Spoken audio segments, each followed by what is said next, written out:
ಭಜದಮಲಜನೌನ್ನತ್ಯ ಭೂತ್ಯರ್ಪಕಾಯ क्षित्यामत्यल्पभृत्येष्वपि पूजनकृतौ धत्य भूत्याजकाय कर्त्रे धर्त्रेऽथ हर्त्रे हयमुखहरये अमुत्रपात्रे नमस्ते तस्मै कस्मैचिदस्मन्मनसि धृतकथा विस्मृतौ स्मारकाय हयग्रीवस्य मध्वस्य वाण्या विद्यागुरोर्गुरोः कृपया वादिराजोऽहं रचये युक्तिमल्लिकां हरिः ओಂ.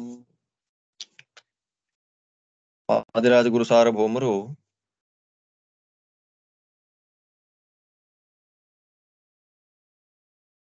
ಏಕೋ ದೇವಃ ಸರ್ವಭೂತೇಷು ಗೂಢಃ ಸರ್ವವ್ಯಾಪಿ ಸರ್ವಭೂತಾಂತರಾತ್ಮ ಕರ್ಮಾಧ್ಯಕ್ಷಃ ಸರ್ವಭೂತಾಧಿವಾಸಃ ಸಾಕ್ಷಿ ಚೇತ ಕೇವಲೋ ನಿರ್ಗುಣಶ್ಚ ಅನ್ನುವಂತಹ ಮಾಯಾವಾದಿಗಳು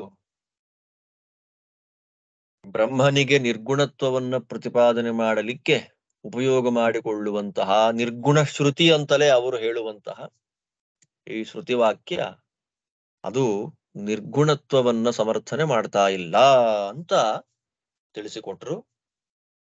ಅಲ್ಲಿಂದ ಇನ್ನು ಮುಂದಕ್ಕೆ ಅದನ್ನೇ ನಿರೂಪಣೆ ಮಾಡ್ತಾ ಇದ್ದಾರೆ. ಏವಂಚ ನಿರ್ಗುಣತ್ವಾರ್ಥಾಯತ್ತೆ ನಿರ್ಗುಣತಾಂಕ್ಷಿಪೇತ್ ಅತಸ್ತದ್ಗುಣಮಿಥ್ಯಾತ್ವ ಸಾಧಕಂ ಚ ನ ಕಿಂಚನ. 578ನೇ ಶ್ಲೋಕ. ಏವಂಚ ಆದ್ದರಿಂದ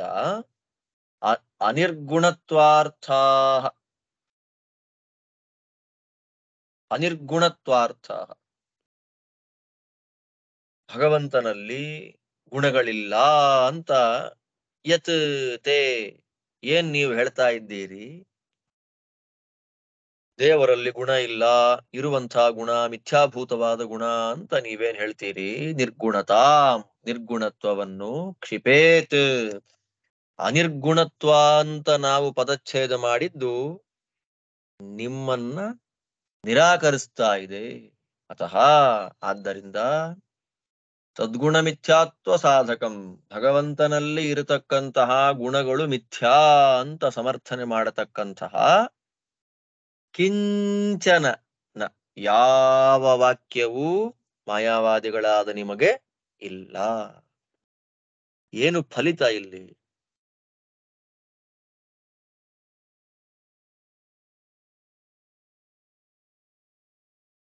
ಇಲ್ಲಿ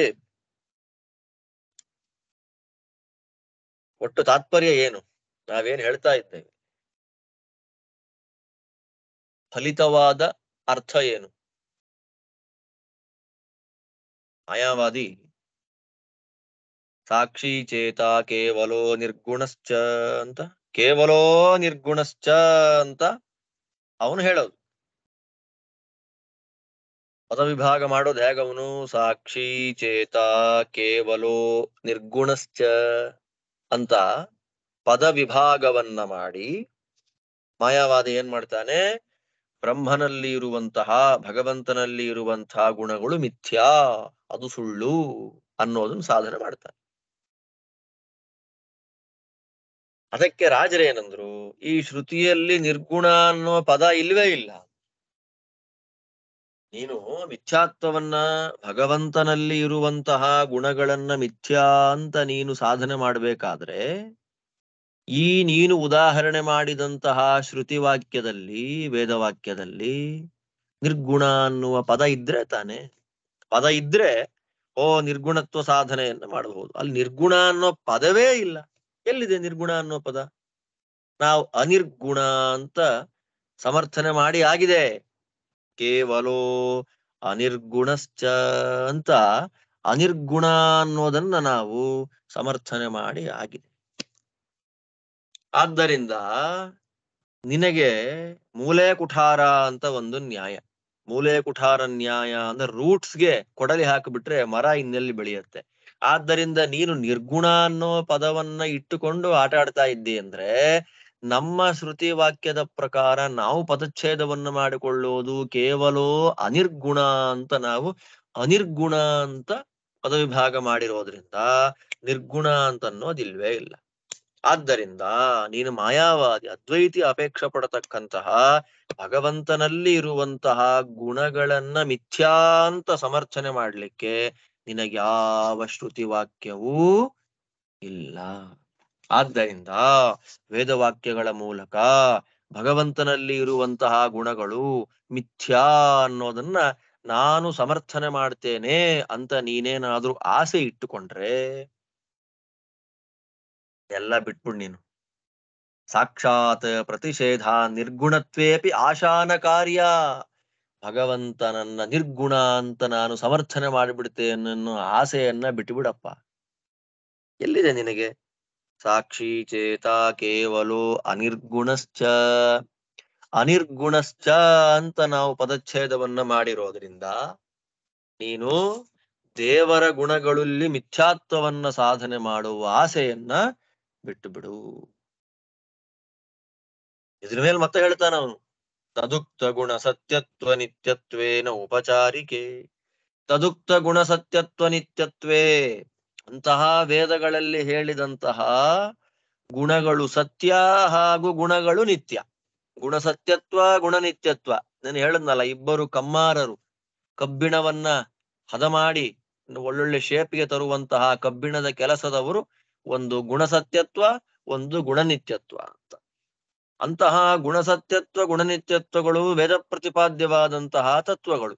ವೇದಗಳು ಹೇಳಿದ ತತ್ವ ಭಗವಂತನ ಗುಣಗಳು ಸತ್ಯ, ಭಗವಂತನ ಗುಣಗಳು ನಿತ್ಯ.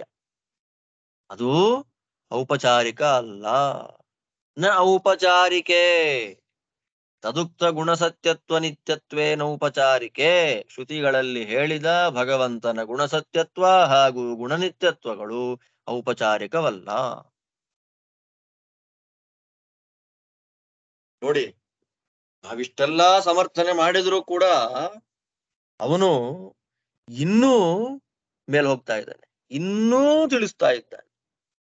ಇನ್ನು ಏನ್ ಹೇಳ್ತಾ ಇದ್ದಾನವನು? ಸರಿಯಪ್ಪ, ವೇದಗಳಲ್ಲಿ ಸತ್ಯಸ್ಸೋಸ್ಯ ಮಹಿಮಾ ಅನ್ನುವ ಶ್ರುತಿವಾಕ್ಯದಲ್ಲಿ ದೇವರ ಗುಣಗಳಿಗೆ ಸತ್ಯತ್ವವನ್ನೂ ನಿರೂಪಣೆ ಮಾಡಿದ್ದಾರೆ, ನಿತ್ಯತ್ವವನ್ನೂ ನಿರೂಪಣೆ ಮಾಡಿದ್ದಾರೆ. ಒಂದ್ ಸೆಕೆಂಡ್ ಬಂದೆ.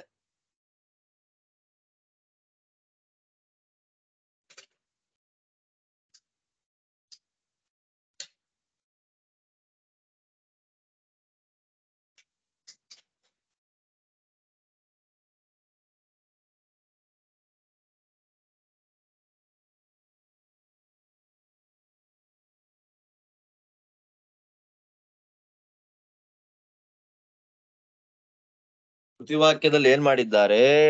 ಸತ್ಯಸ್ಸೋಸ್ಯ ಮಹಿಮಾ ಅನ್ನುವಂತಹ ಶ್ರುತಿವಾಕ್ಯದಲ್ಲಿ ಭಗವಂತನ ಗುಣಗಳು,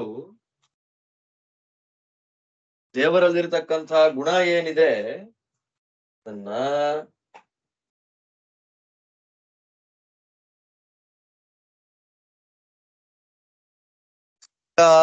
ಹಾಗೂ ನಿತ್ಯ ಅಂತ.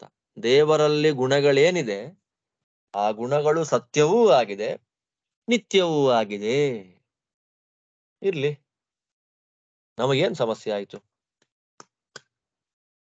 ಸತ್ಯ ಅಂದ್ರೆ ಏನ್ ಗೊತ್ತಾ? ವ್ಯಾವಹಾರಿಕ ಸತ್ಯತ್ವ. ಅದು ವ್ಯಾವಹಾರಿಕ ಸತ್ಯ. ನೀವು ಏನೇ ಹೇಳಿದ್ರು ನಾವು ಅದಕ್ಕೊಂದು ಪಾಯಿಂಟ್ ತರ್ತೀವಿ ಅಂತ ಮಾಯಾವಾದಿ.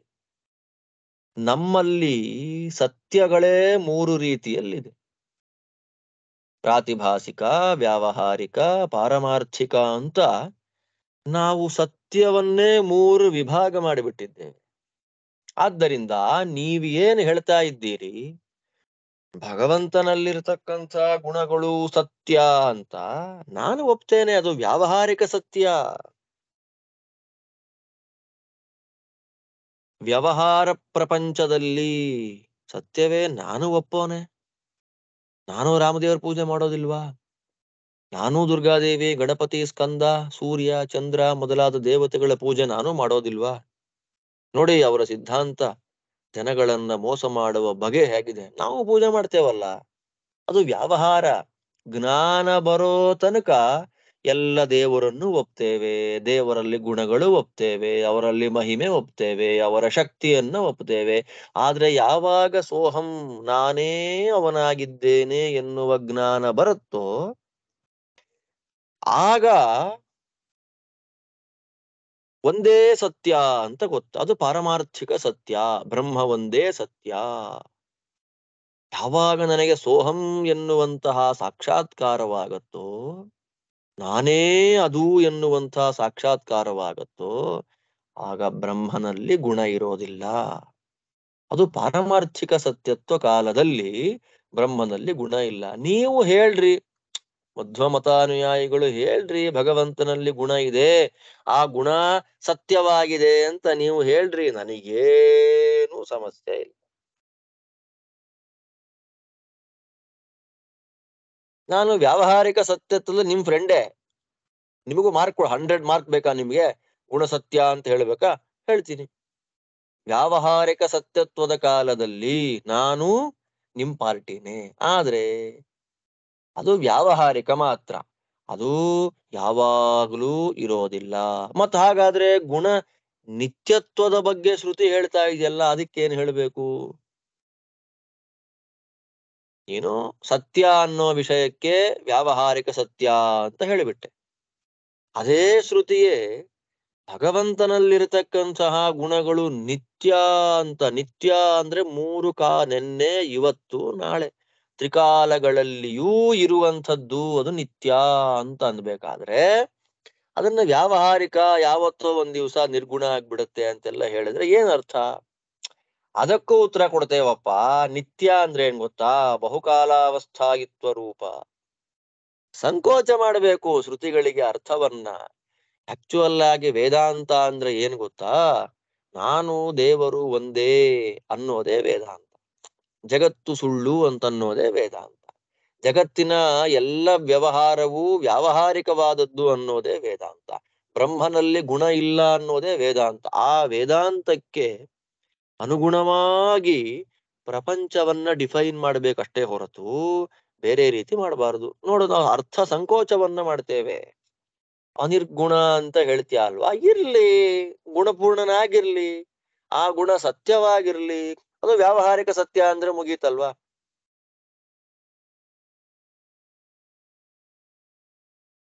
ನಿತ್ಯ ಅಂತ ನೀವ್ ಹೇಳ್ತೀರಿ, ಬಹುಕಾಲಾವಸ್ಥಾಯಿ ತುಂಬಾ ದಿನ ಇರುತ್ತೆ ಅಂತ ನಿತ್ಯ ಅಷ್ಟೇ. ನಿತ್ಯ ಅಂದ್ರೆ ಶಾಶ್ವತ, ಅನಂತ ಅಂತ ಅರ್ಥ ಮಾಡ್ಬೇಕಾದಿಲ್ಲ. 10,000 ವರ್ಷ ಇರುತ್ತೆ, 1,000,000 ವರ್ಷ ಇರುತ್ತೆ, 10,000,000 ವರ್ಷ ಇರುತ್ತೆ, 100,000,000 ವರ್ಷ ತನಕ ಭಗವಂತನಲ್ಲಿ ಗುಣಗಳು ಇರುತ್ತೆ. ಆ ದೃಷ್ಟಿಯಲ್ಲಿ ನಾನು ನಿತ್ಯ ಅಂತ ಹೇಳ್ತೀನಿ. ಆದ್ದರಿಂದ ಸಾಕ್ಷಿ ಚೇತ ಕೇವಲೋ ನಿರ್ಗುಣಶ್ಚ ಅನ್ನುವಂತಹ ಶ್ರುತಿವಾಕ್ಯಕ್ಕೆ ನೀವು ತತ್ವವಾದಿಗಳು, ಶ್ರೀಮದ್ ಆಚಾರ್ಯರ ಅನುಯಾಯ, ಮಧ್ವಾಚಾರ್ಯರ ಅನುಯಾಯಿಗಳು ಅರ್ಥ ಮಾಡ್ಬೇಕಾದ ಏನಂದ್ರಿ?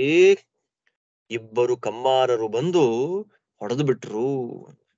ಗುಣ ಸತ್ಯತ್ವ, ಗುಣ ನಿತ್ಯತ್ವ ಅನ್ನುವಂತಹ ಇಬ್ಬರು ಕಬ್ಬಿಣದ ಕೆಲಸ ಮಾಡುವ ಕಮ್ಮಾರರು ಬಂದು ಶ್ರುತಿಯನ್ನ ರೂಪಾಂತರ ಮಾಡಿಬಿಟ್ರು.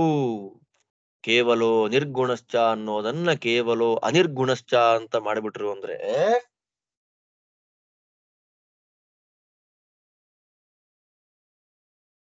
ನಾನ್ ಹೇಳ, ನನ್ನ ಅಭಿಪ್ರಾಯ ಏನ್ ಹೇಳ ನಾನಿವಾಗ? ಅದೇ ಇಬ್ಬರು ನಿಮ್ಮ ಕಮ್ಮಾರರನ್ನ ನಮ್ಮ ಇಬ್ಬರು ಕಮ್ಮಾರರು ರೆಡಿ ಮಾಡಿಬಿಟ್ಟಿದ್ದಾರೆ. ನಾನು ಹೇಳ್ತೀನಿ ನೋಡಿ, ನಿಮ್ಮಿಬ್ಬರು ಕಮ್ಮಾರನ್ನ ನಮ್ಮಿಬ್ಬರು ರೆಡಿ ಮಾಡಿದ್ದಾರೆ. ನಮ್ಮಿಬ್ಬರು ಯಾರ್ಯಾರು? ವ್ಯಾವಹಾರಿಕ ಸತ್ಯ ಅನ್ನೋ ಒಬ್ಬ, ಬಹುಕಾಲ ಇರೋವಂತವನು ಅಂತ ಒಬ್ಬ. ಈ ನೋಡಿ, ಮಾಯಾವಾದಿಗಳು ಏನೇ ಆದ್ರೂ ಕೂಡ ಅವರು ಸೋಲನ್ನು ಒಪ್ಕೊಳ್ಳೋದೆ. ನಾವು ಸೋತೆವು ಅಂತ ಹೇಳ್ಬಿಟ್ರೆ ಕೇಳಿ. ನೀ ಏನ್ ಹೇಳಿದ್ಯಪ್ಪ? ಗುಣಸತ್ಯತ್ವ ಗುಣನಿತ್ಯತ್ವ ಎನ್ನುವಂತಹ ಇಬ್ಬರು ಕಮ್ಮಾರರು ನಿನ್ನ ನಿರ್ಗುಣ ಶ್ರುತಿ ಅಂತ ಅನ್ನೋದನ್ನ ಹೊಡೆದಾಕ್ಬಿಟ್ರು. ಅನಿರ್ಗುಣ ಅಂತ ಮಾಡಿಬಿಟ್ರು ಅಂತ ನೀನ್ ಹೇಳ್ದೆ ಅಲ್ವಾ? ನಾ ಹೇಳ್ತೀನಿ ಇವಾಗ, ಆ ನಿಮ್ಮ ಇಬ್ಬರು ಕಮ್ಮಾರರನ್ನೇ ನಮ್ಮವರಿಬ್ರು ಬಂದು ರೆಡಿ ಮಾಡಿಬಿಟ್ರು. ನಮ್ಮವರಿಬ್ರು ಯಾರು? ಗುಣ ಸತ್ಯತ್ವ ಅಂದ್ರೆ ವ್ಯಾವಹಾರಿಕ ಸತ್ಯತ್ವ, ಗುಣ ನಿತ್ಯತ್ವ ಅಂದ್ರೆ ಬಹುಕಾಲಾವಸ್ಥಾಯಿತ್ವ, ತುಂಬಾ ದಿನ ಇರುತ್ತೆ ಅಂತ. ತುಂಬಾ ದಿನ ಇರೋದನ್ನೇ ನಿತ್ಯ ಅಂತಾರೆ, ವ್ಯಾವಹಾರಿಕವಾದದ್ದನ್ನೇ ಸತ್ಯ ಅಂತಾರೆ ಅಲ್ವಾ? ನಿಮ್ಮಿಬ್ರನ್ನ ನಾವ್ ಹೆಂಗ್ ರೆಡಿ ಮಾಡ್ಬಿಟ್ವಿ ನೋಡು ಅಂತ ಅವನು ಮೀಸೆ ಮೇಲೆ ಕೈ ಹಾಕೊಂಡ್ ನಕ್ಕಿದ್ರೆ, ಅರ್ಥ ಸಂಕೋಚ ಮಾಡಿಬಿಟ್ವಿ ನೋಡು.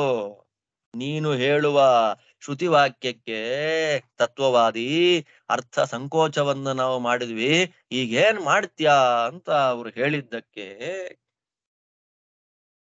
ರಾಜರು ಹೇಳಿದ್ದು ಈ ಶ್ಲೋಕ. ತದುಕ್ತ ಗುಣ ಸತ್ಯತ್ವ ನಿತ್ಯತ್ವೇನ ಔಪಚಾರಿಕ ಅಲ್ಲ. ಏನೋ ವ್ಯಾವಹಾರಿಕವಾಗಿ ಇರುತ್ತೆ, ಏನೋ ಒಂದ್ ಸ್ವಲ್ಪ ದಿನ ಇರುತ್ತೆ, ಆಮೇಲೆ ಹೊರಟೋಗತ್ತೆ ಅನ್ನುವ ಭಾವ ವೇದಕ್ಕೆ ಇಲ್ಲ. ಮತ್ತೆ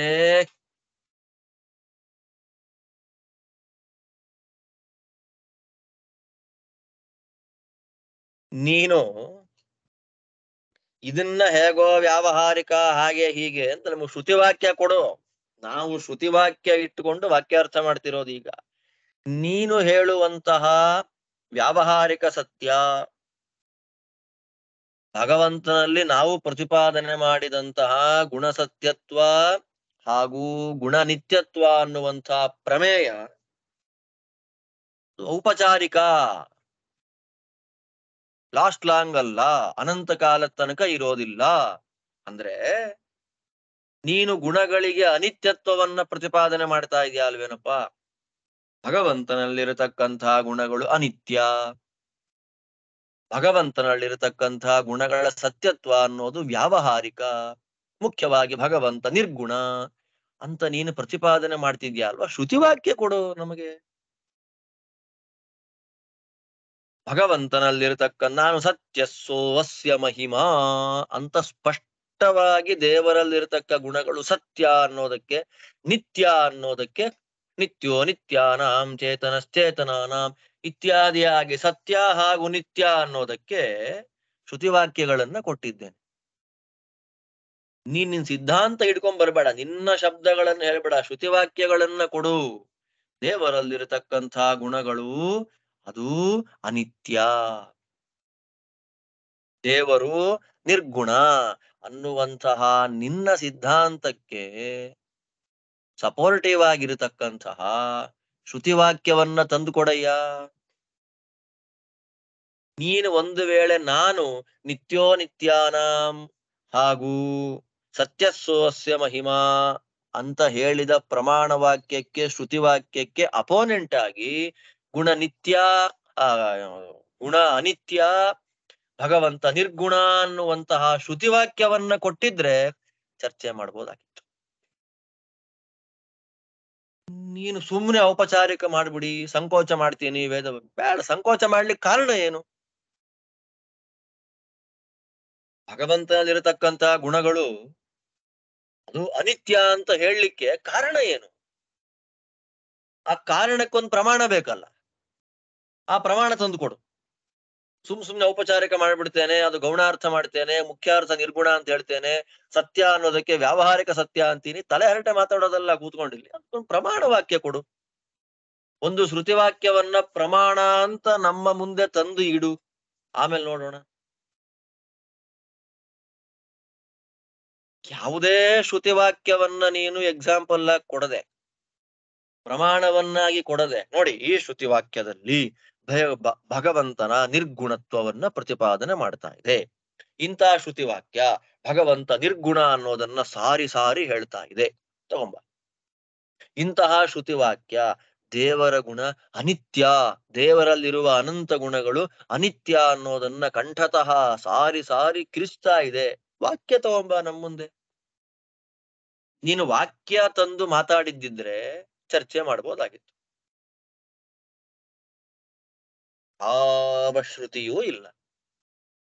ದೇವರಲ್ಲಿರತಕ್ಕ ಗುಣಗಳು ವ್ಯಾವಹಾರಿಕ ಸತ್ಯ, ದೇವರಲ್ಲಿರತಕ್ಕಂತಹ ಗುಣಗಳು ಅನಿತ್ಯ ಅನ್ನುವುದನ್ನ ಪ್ರತಿಪಾದನೆ ಮಾಡುವಂತಹ ಯಾವುದೇ ಒಂದು ಶ್ರುತಿವಾಕ್ಯಗಳು ಇಲ್ಲ. ಪ್ರಮಾಣ ಕೊಡದೆ ಏನೇನೋ ನೀನು ಮಾತಾಡ್ತಾ ಕೂತ್ರೆ ಯಾವನ್ ಸುಮ್ನೆ ಇರ್ತಾನೆ? ಪ್ರಮಾಣ ಕೊಡು, ಮಾತಾಡು. ನೀನ್ ಪ್ರಮಾಣ ಕೊಡದೆ ಊರೆಲ್ಲ ಮಾತಾಡಿದಾಗ ಪ್ರಯೋಜನಕ್ಕೆ ಬರೋದಿಲ್ಲ. ಆದ್ದರಿಂದ ನೀನು ಪ್ರಮಾಣ ಕೊಡದೆ ಸುಮ್ಮನೆ ತಲೆ ಹರಟೆ ಮಾತಾಡಿ ವ್ಯಾವಹಾರಿಕ ಸತ್ಯ, ಅದು ಬಹುಕಾಲ ಅವಸ್ಥಾಯಿತ್ವ ಅಂತೆಲ್ಲ ಬಡ್ಕೊಂಡ್ರೆ ಕೇಳೋನ್ ಯಾವನು ಇಲ್ಲ.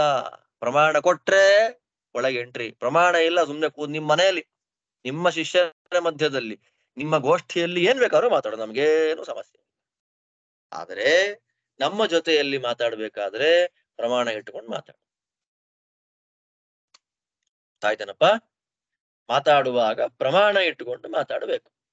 ಆದ್ದರಿಂದ ನೀನು ಪ್ರಮಾಣ ತರ್ಲಿಕ್ಕೆ ಹೋದ್ರೂ ಪ್ರಮಾಣ ಸಿಗೋದಿಲ್ಲ. ಆದ್ದರಿಂದ ನಾವು ಹಿಂದೆ ಸಮರ್ಥನೆ ಮಾಡಿ ಕೊಟ್ಟಂತೆ ಭಗವಂತನಲ್ಲಿರತಕ್ಕಂಥ ಗುಣಗಳು ಸತ್ಯ, ಭಗವಂತನಲ್ಲಿರತಕ್ಕಂಥ ಗುಣಗಳು ನಿತ್ಯ, ಅದನ್ನ ಪ್ರತಿಪಾದನೆ ಮಾಡುವಂತಹ ವೇದವಾಕ್ಯಗಳು ಮುಖ್ಯವಾಗಿ ಭಗವಂತನ ಗುಣಸತ್ಯತ್ವ ಗುಣನಿತ್ಯತ್ವವನ್ನೇ ಪ್ರತಿಪಾದನೆ ಮಾಡ್ತಾ ಇದೆ, ಬಿಟ್ರೆ ಅದು ಗೌಣಾರ್ಥವನ್ನ ಪ್ರತಿಪಾದನೆ ಮಾಡ್ತಾ ಇಲ್ಲ ಅಂತನ್ನೋದೇ ಸಿದ್ಧಾಂತ ಅಂತ ರಾಜರು ಎಷ್ಟು ಸ್ಪಷ್ಟವಾಗಿ ನಿರೂಪಣೆ ಮಾಡಿಕೊಡ್ತಾ ಇದ್ದಾರೆ. ಅಲ್ಲಿಂದ ಇನ್ನು ಮುಂದಕ್ಕೆ ಅವನು ನೇಹನಾನಾಸ್ತಿ ಕಿಂಚನ ಅನ್ನುವಂತಹ ಶ್ರುತಿವಾಕ್ಯ, ನಿರ್ಗುಣ ಶ್ರುತಿವಾಕ್ಯ, ಶೂನ್ಯವನ್ನ ಪ್ರತಿಪಾದನೆ ಮಾಡತಕ್ಕ ಶ್ರುತಿವಾಕ್ಯ ಅಂತ ತಗೊಂಡ್ ಬರ್ತೀನಿ ಅಂತ ಕೂತ್ಕೊಳ್ತಾನೆ. ಅದಕ್ಕೆ ಜಿಜ್ಞಾಸೆಯನ್ನ ರಾಜರು ಮಾಡ್ತಾರೆ. ಆ ಭಾಗವನ್ನ ಮತ್ತೆ ನಾಳೆ ಅನುಸಂಧಾನ ಮಾಡೋಣ ಅಂತ ಹೇಳ್ತಾ ಇವತ್ತಿನ ಈ ಚಿಂತನೆ ಮುಗಿಸ್ತಾ ಇದ್ದೇನೆ. ಮತ್ತೆ ನಾಳೆ ನೋಡೋಣ. ಶ್ರೀಕೃಷ್ಣ ಅರ್ಪಣ.